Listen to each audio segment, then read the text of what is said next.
This is war.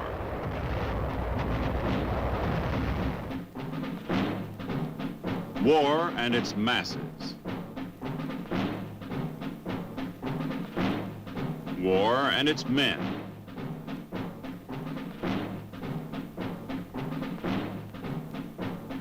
War and its machines.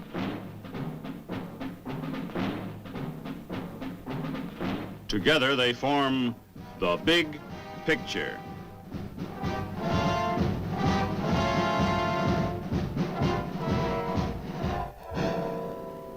Welcome to the Big Picture. I'm Captain Carl Zimmerman. The Big Picture is a report to you from your Army. An Army committed by you, the people of the United States, to stop communist aggression wherever it may strike. The Big Picture traces the course of events in the Korean campaign through first-hand reports from our combat veterans and through film taken by combat cameramen of the Army Signal Corps. These are the men who daily record on film the big picture as it happens, where it happens. Today, our big picture brings into focus the Army's 7th Infantry Division. You'll see that division's advance to the Yalu River, our troops celebrating Thanksgiving Day along the Manchurian border, and the great evacuation at Hungnam. You'll hear a first-hand report from Sergeant Charles Dumas, combat correspondent of the 7th. And now, let's go back to November 1950.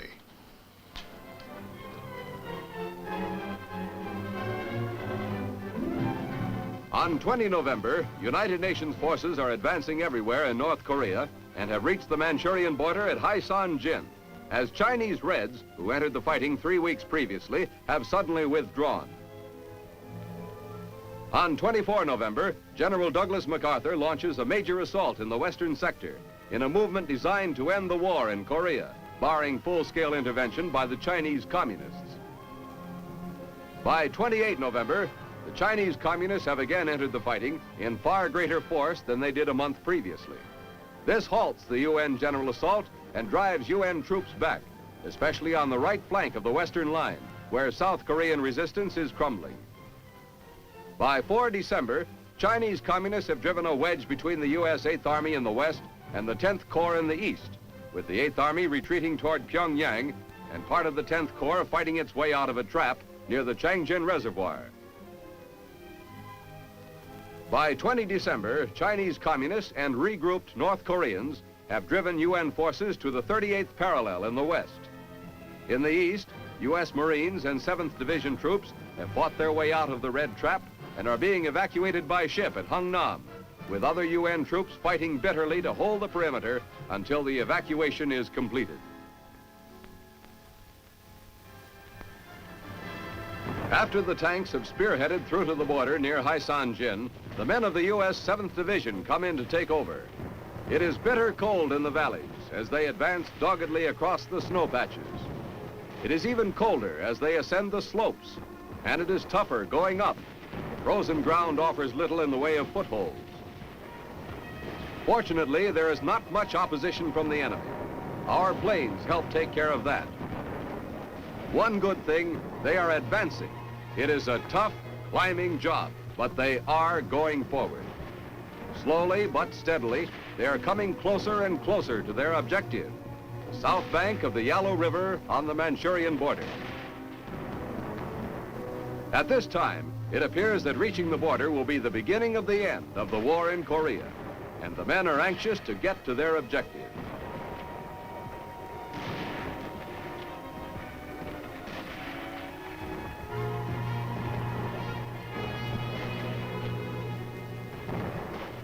Finally, they see it stretching out in front of them, the Yalu River, frozen over completely, and the Korean town of Haisan-jin, nestling in the snow-patched valley.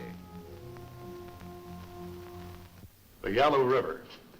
Up to now, our troops knew it only from their maps, but at last they had reached the banks of this river that form the borderline between North Korea and Manchuria. Now we want you to meet Sergeant Charles Dumas, combat correspondent of the 7th Division. Well, Chuck, you're pretty proud of this 7th Division, aren't you? Well, as a matter of fact, Captain, I am. You see, the 7th Division did make a couple of records over there in Korea. when we first entered the campaign, we made an amphibious landing at Incheon on the west coast. And only, less than 45 days later, the division made another amphibious landing, this time on the east coast, high up on the north east coast near the Manchurian border. And that's when we started our campaign to the border. Well, the 7th Division was the only division that reached the Manchurian border, isn't that right? That's right. We were the only division to reach the Yalu River. Mm-hmm. Well, tell us about that advance up there, Chuck. Well, it started with the amphibious landing at Iwan late in October. When we went ashore, it was chilly, autumn weather. We advanced over the mountains on foot, in vehicle, led by tanks most of the way. Mm-hmm. That's when the cold really started to set in. It was only November, but it was pretty cold up there. Well, how about winter clothing, Chuck? Were you prepared for this? Well, yes, we were. I've got a lot of letters from home. Some of the folks thought I wasn't clothed warmly enough. But we did have most of the things we needed. Parkas, shoe packs, pile liners, hoods. We were pretty well bundled up and pretty comfortable, too. Did you say comfortable, Chuck? Well, as comfortable as you can be at 22 degrees below zero. Well, Chuck, tell us a little about this terrain that you met going up to the Yalu. Well, Captain, it was winding mountains, mountain trails. That's the way we traveled. There were plenty of mountains, plenty of snow, plenty of cliffs to climb. It was what we call rugged terrain, and I mean rugged. Mm-hmm. How about your air support during this battle? Well, air support came in the form of fighter planes. There were a few bombing missions flown. The town of Kapsan was plastered several times. As a matter of fact, it was almost leveled. The air support was good and timely. When you asked for it, it was there, right? It was there, and matter of fact, it saved one whole company from ambush, from being wiped out. Well, that sounds like you needed some air supply here and there, Chuck. Did you? Well, air supply, yes, because you see these truck convoys coming over these mountain roads. There was ice, and they'd slip and slide. We'd lose some of them. They were slow. The Air Force flew in these big C-54s and dropped us food, clothes, ammunition. Can you give us an idea, Chuck, of what the opposition was like? Well, the opposition seemed to decrease as we advanced. The enemy was fighting a rear guard action. They weren't putting up a real battle. A couple of places they paused to turn around like the cornered rat, as he will fight when he's cornered. They threw a lot of mortars at us, sniper fire, but as we moved up, passed through Kapsan, led by tanks, the infantry swept right through the opposition, and we made it to the border. And what date was that when you arrived at the border? Well, it was the 21st of November, just 3 days before Thanksgiving. Well, while the folks back home were enjoying their Thanksgiving dinner, what was the 7th Division doing? Well, we were eating our Thanksgiving dinner, too. You mean a hot meal, Chuck? A hot meal, as a matter of fact, turkey. Right in the line, at the front line. Well, yes. You see, they brought these turkeys up from the quartermaster about 100 miles through the rear, and those were truck convoy runs. Mm-hmm. They ran them through all night. They got there to the 17th Regiment on the front lines at about 3 a.m. in the morning. And the next afternoon, we had turkey on the Yalu River. Well, that makes these cooks pretty remarkable gents, doesn't it? Well, yes, they did quite a good job up there. I think every man in the division had his Thanksgiving turkey that day. And, we'd been eating hot meals regularly right along. I know a lot of World War II veterans will wonder about that, but the frontline troops did have the hot meals right there in the foxhole. That's good to know, Chuck.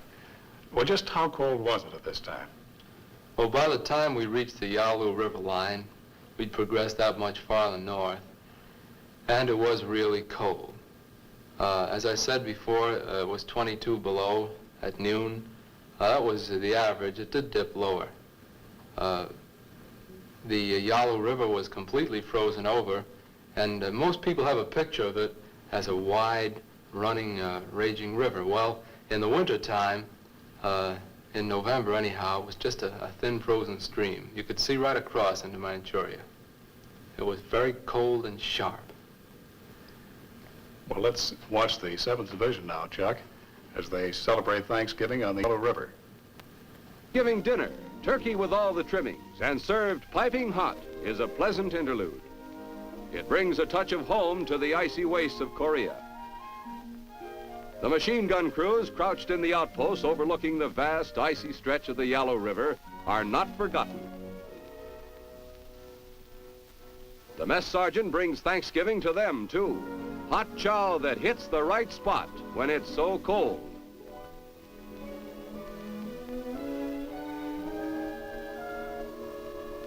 With turkey and mashed potatoes in extra large portions.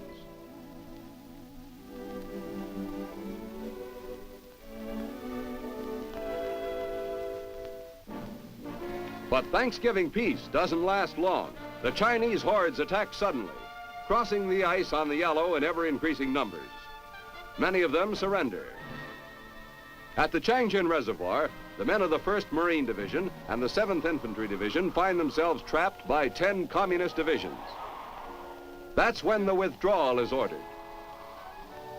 Retreat? Hell, snapped one Marine commander. We're not retreating, we're just advancing in a different direction.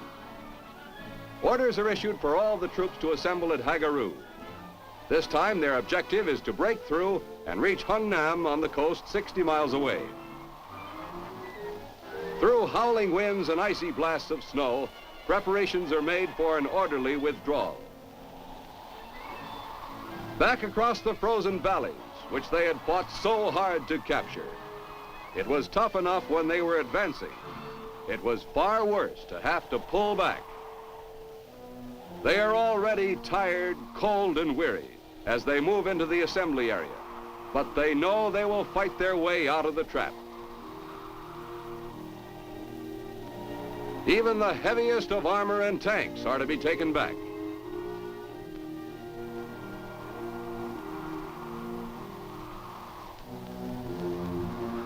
There are casualties as much from the cold as from snipers' bullets. The wounded are carried along. The dead are buried. But the assembly for the withdrawal continues unabated.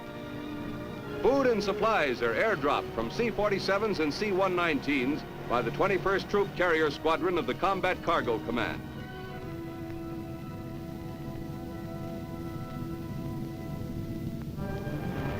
Ammunition, medical supplies, and food are dropped. No matter how cold and tired they may feel on the ground, the sight of these cargo planes dropping their parachute loads from the skies gives the men a sense of not being forgotten, a feeling that they are still part of a vast team, fighting together.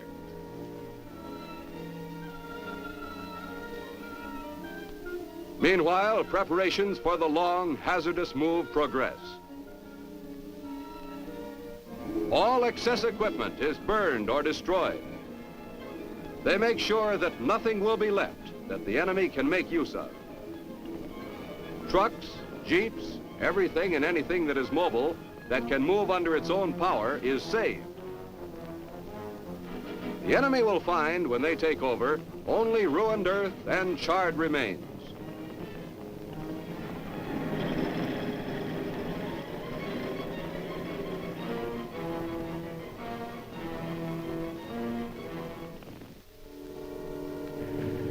Thousands of battle casualties and frostbite victims are evacuated from the emergency fields at Hagaru and Koto and flown here to the Yonpo airfield near Hungnam, where they are transferred to hospital planes for the trip to Japan. They will soon find themselves warm and well cared for. Many of these men suffered their wounds during the withdrawal from the Changjin Reservoir, but none were left behind to the communists.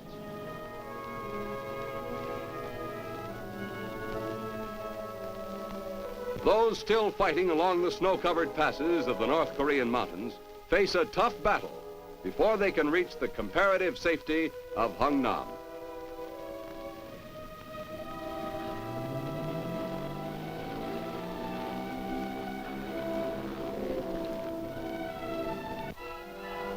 With only short pauses at Hagaru near the Changjin Reservoir and Koto 10 miles south, the steady push to safety continues.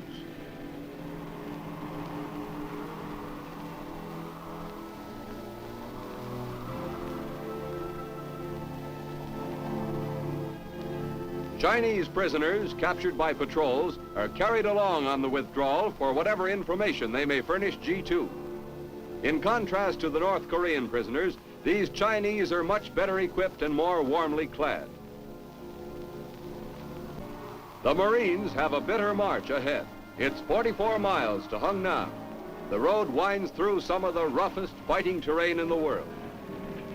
In the history of the U.S. Marine Corps, this march will stand as one of its most valiant battles. Twisting, icy roads, snowstorms, below zero cold. General Winter is allied with the Chinese in this operation. While the convoys are moving east, rear guard units are still fighting to hold back the Chinese hordes near Hagaru. Many vehicles break down and are abandoned. The engineers work constantly to make the road passable. Bridges dropped by air are built ahead of the column. These desperately tired men inch their way along until they reach the little settlement of Koto. They join 3,000 more Marines, but there is little rest here. The Chinese wave is still sweeping down from the north, and a few hours' rest may mean annihilation. Mile by heartbreaking mile, each hour is endless. The cold numbs the mind to everything but the next turn in the road. Then slowly, these weary men realize there is less snow around them. They have reached the foot of the mountains. They are near the sea.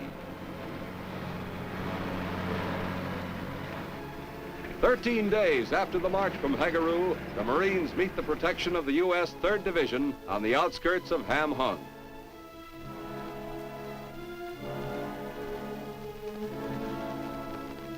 For these troops who found the protection of the Hungnam beachhead, it was the end of one of the most harrowing experiences of the entire Korean conflict. And certainly, Chuck, one of the worst places was the Changjin Reservoir, isn't that right? Yes, Captain, it was.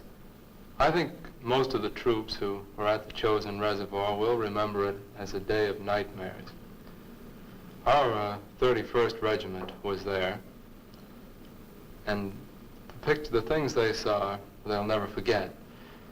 We had hundreds of thousands of Chinese attacking in waves, swarms, what came to be known later as a human sea type of attack. There were banzai attacks with blaring bugles in the dark of night, waving, rattling sabers. There was infiltration in the camps, too, and that was pretty hair-raising. And our casualties were pretty heavy at that time, Chuck, weren't they?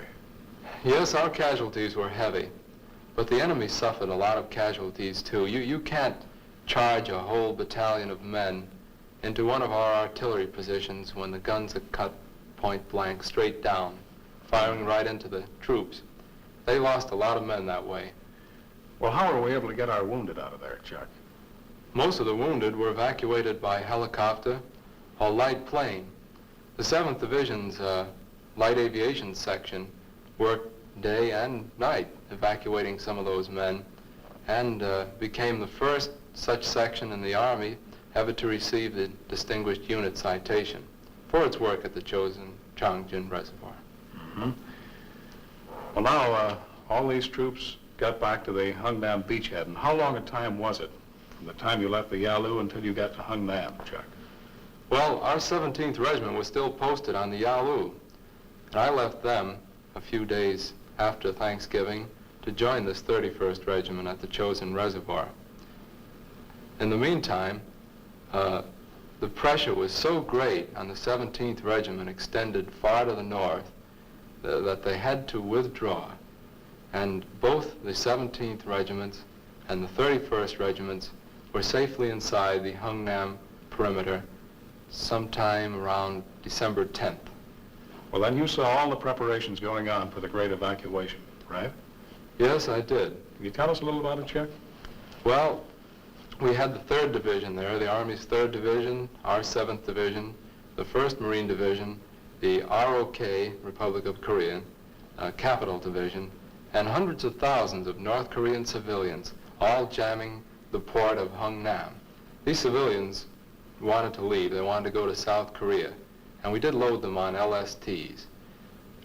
Despite all these people there and more than 100,000 troops, the evacuation was orderly. We had landed in an amphibious invasion just about, well, a little more than a month before. So we pulled out in reverse. We did exactly the same thing, just opposite, and it worked out fine. Vehicles, men, and equipment. Well, that was certainly a great concentration of people and equipment, Chuck. It was.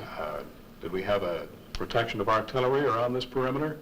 Well, yes, I'm glad you mentioned that. The artillery protection, the plan was really something to see. As I said, that we had these 3 American divisions there. We had the United States Navy laying off the coast, including the big Missouri and several other heavy ships. Now, the plan was to have this whole Hungnam perimeter zeroed in, as they call it, in artillery range. With the Army artillery and the Navy big guns, the entire ring around Hungnam was spotted. Should the enemy attack in a mass wave or in a probing attack, the artillery would open up immediately, already registered in on their targets, and blast them. Should the enemy have launched a big attack to push us into the sea, well, our top generals there, I heard their estimates, they said the Chinese would have suffered one of the greatest military slaughters in history. Well, now we have the concentration of troops and men, as we said. We have our protection. Let's watch the preparations for the evacuation of Hungnam. At Hungnam, preparations are underway for the largest amphibious evacuation in military history.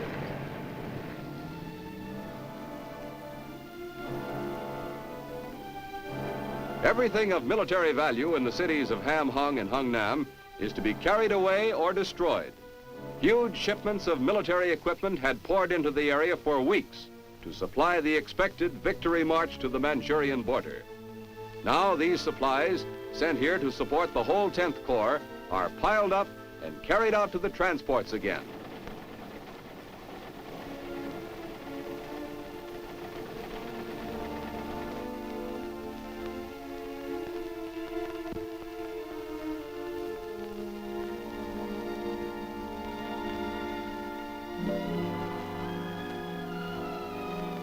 Headquarters equipment, rehabilitation supplies, everything goes as Korean civilians pitch in to help. Most of the Korean population is hoping there will be shipping space for them to go too.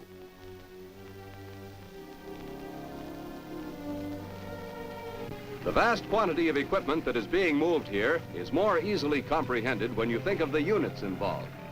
The 10th Corps that is being evacuated includes 3 full U.S. divisions. The 1st Marine Division, the 3rd Infantry Division, and the 7th Infantry Division, plus thousands of South Korean troops. The personnel involved in this move is equal to the entire population of Dayton, Ohio.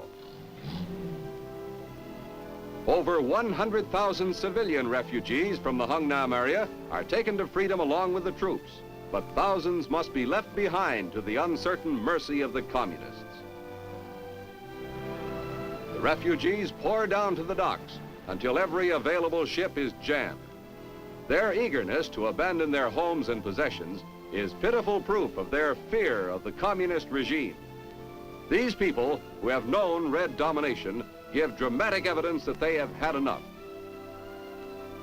Every effort is made to evacuate as many as possible to the Busan area. Busan is already swarming with hundreds of thousands of refugees who have fled from other parts of Korea. This huge migration poses a major problem to UN authorities. Loaded down with their few belongings or a baby, the refugees push forward to the ships. The Hungnam evacuation entails the movement of 105,000 soldiers, 17,500 vehicles, and 350,000 tons of equipment. The communists, whose supply lines from Manchuria are under constant attack by our planes, will sorely miss this huge haul of military equipment which so nearly fell to them as a prize of war. Rear guard troops hold fast on the shrinking perimeter of the beachhead with the support of naval guns from the harbor. And this valuable material is saved for other battles.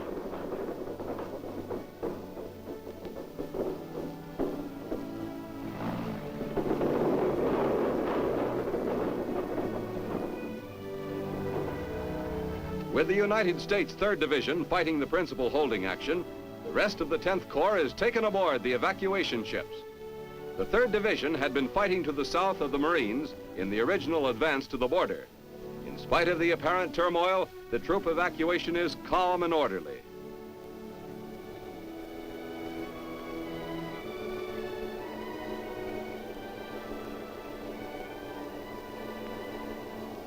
The removal of the wounded has first priority. Although the more serious cases have been loaded on earlier ships or taken out by air, casualties keep coming in from the defense perimeter. In spite of the fact that our forces are greatly outnumbered, the cost in casualties is much lighter than for a comparable time during the summer defense of the Pusan beachhead.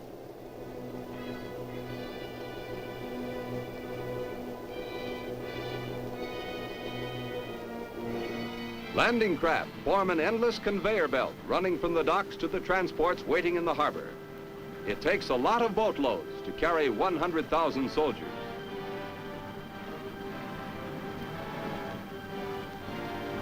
On hand to receive the 10th Corps troops is a large U.S. Navy amphibious fleet commanded by Rear Admiral Doyle. The guns of the 7th Fleet under Vice Admiral Struble support the evacuation. This redeployment of an entire Army Corps by sea has never been attempted before. But the U.S. forces, pioneers in mass beachhead operations, simply take their well-perfected amphibious landing techniques and work them in reverse.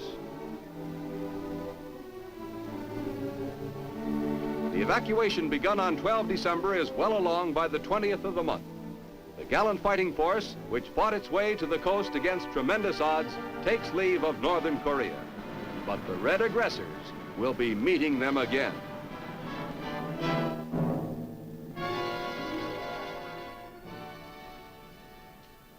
Those were the events that comprised the big picture between November 20th and December 20th, 1950. Our thanks to Sergeant Charles Dumas, combat correspondent of the Army 7th Division, for being with us. Next week, the big picture will bring into focus the destruction of the port of Hungnam, the evacuation of Seoul, an airstrike by our F-86 Sabre jets, and another report from one of our Korean veterans who saw, as it happened, a part of the big picture. This is Captain Carl Zimmerman saying, be with us then.